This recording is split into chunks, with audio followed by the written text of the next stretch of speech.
to work in a minute. Do you know, I'm Calire Coppng. After 23 years at the BBC, I thought I was in a job for life. Sadly, that wasn't the case, and 9 years ago I found myself facing redundancy with no idea what I was going to do. Everything was a bit institutionalised, really. Everything I looked at was either going to cost a fortune, franchises, take me years to retrain, wasn't going to be flexible to fit around our son, wasn't going to earn me enough money. And then I saw an advert, but I was too chicken to ring it, Michelle, sorry. But my friend did ring it, and she invited me to her first product launch. And I said, I just want a box of products, I'm never doing the business, I'm never standing in front of anybody, and I just want the products in that box. Why? Because I didn't think I could do this. I've always struggled with self-belief and confidence, but I've learned to hide it well. 8 years on, it's trebled my old BBC salary, which is just incredible. My car's paid for, we've travelled. I think to be in Hawaii last year with our son, giving him $100 of Rex's spending money and saying, go and have a surfing lesson on Waikiki Beach was just incredible. And Forever is now paying for his private education. So to be standing here as a soaring manager, when just over 14 months ago we had no managers, 6 years we still didn't have a manager. So to be standing here as soaring is actually incredible. So 14 months from manager to soaring, however, it didn't actually happen in 14 months. It's a result of all the work that we did previously. We built a large open business of 100 plus case credits for nearly 3 years, but I couldn't develop managers. Why? Because I kept saying, I can't get a manager. So be careful what you keep saying, it might just come true. So I had to work on me more than anything and accept whether I like it or not that I'm a leader. But that was scary because I'd always been the secretary or the deputy manager, never the leader. So I had to jump into that adventure zone and start leading rather than trying to manage, because that wasn't working. I had to work on my self-talk and the head stuff more than anything. And I actually had to grow up and stop complaining that I couldn't do it and just learn how to. And also learn how to shut up that nonsense chitter-chatter that goes on up there. I think the difference between quick success and slow success is what goes on between your ears. Those who believe they can, will. Those who believe they don't, won't. But this isn't really about us. This is about 5 wonderful individuals and their teams. So first of all, Tracy Harris became a manager at the end of October 2012. She's got a background in health and fitness. I thought it'd be helpful for you to hear where these people have come from. And she's a mum and a very, very busy lady. She answered an advert in a small local magazine, and she now has the wonderful Becky Lohman, who's a dance teacher, as her first manager on stage today. Next was Janet McCaw, an accountant and mum. I gave her a card outside her son's primary school, and she called me to offer me accounting. Said I looked out of my comfort zone and normal, which doesn't know me then. She then met Ros Wood, who's an artist, at a table sale, and she and Martin became managers. Then Ros met Deborah Battams at a networking lunch. She's an osteopath, and she and Neil became managers, our first Flow Mojo leg. Next was Catherine Remington and Richard Gordon. I can't see them, I know they're down there somewhere. Catherine was on my chicken list. I knew her from a networking meeting. She was a doctor, but she's not scary. I was just too scared to talk to a doctor, but she's lovely.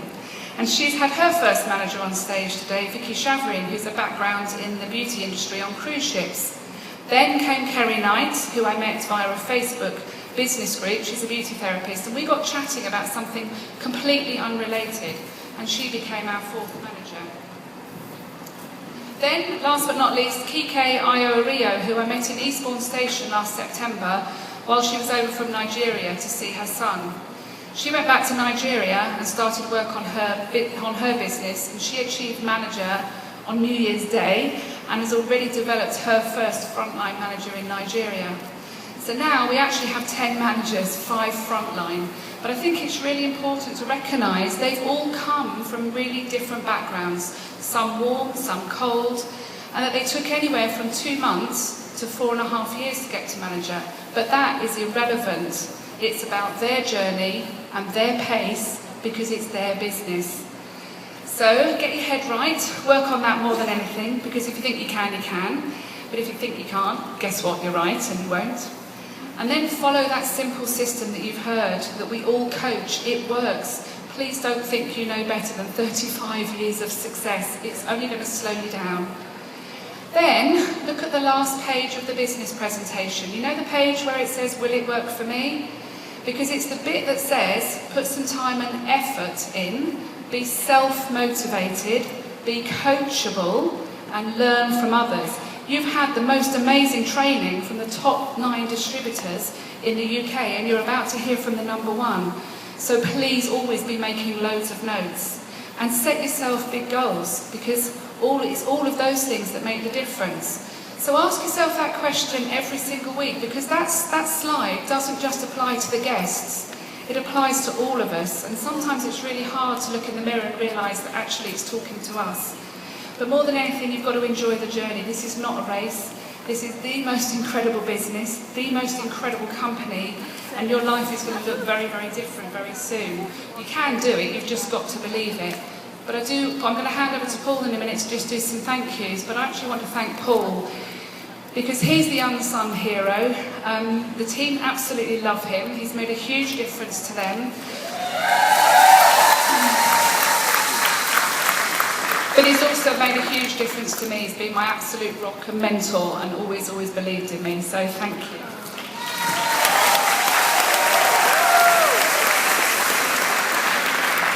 Well, hi, she's a tough act to follow, isn't she? I'm obviously Paul Copping. My background is very traditionally corporate. I had 27 years building a career in the BBC. And I reached that point where I just became absolutely sick and tired of internal politics and corporate cynicism. And I figured, you know what, life just isn't worth that. So I managed to engineer my own way out of the BBC, which was quite handy. The BBC's legacy to me after 27 years was an inadequate pension, ME, but a beautiful wife.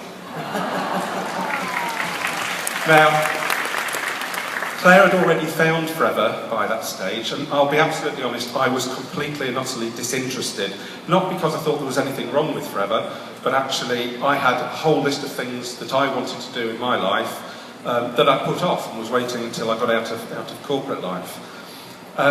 We have 2 reasons why we work together now. I joined Claire 2.5 years ago. I wasn't very good at being told what to do, but eventually she got me. And we have 2 main reasons why we do this business. The first is for our family, for our children and for our parents, so that we can have quality time with them when we choose and when it suits them.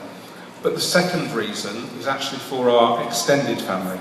And by that, I mean our amazing team.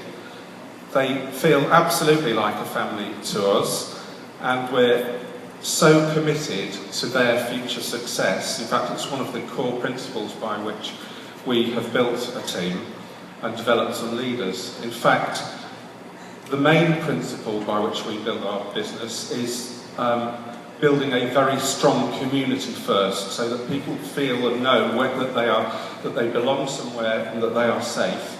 From that community spirit comes some confidence, because let's face it, most people join this business and don't really know how to get started, but when you've got a strong community spirit and everyone helping each other, and that's why we're soaring managers here, it's not because of 5 managers, it's because of everybody in the team.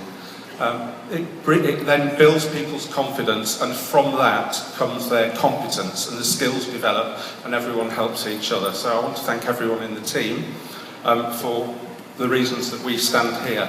But I also want to thank our upline, Michelle and Aid Pointer, who are just down here, and Anne and David Phillips for your continuing support over the years. I also need to thank Andy Waring and John and Jane for their continual amazing trainings that they put on.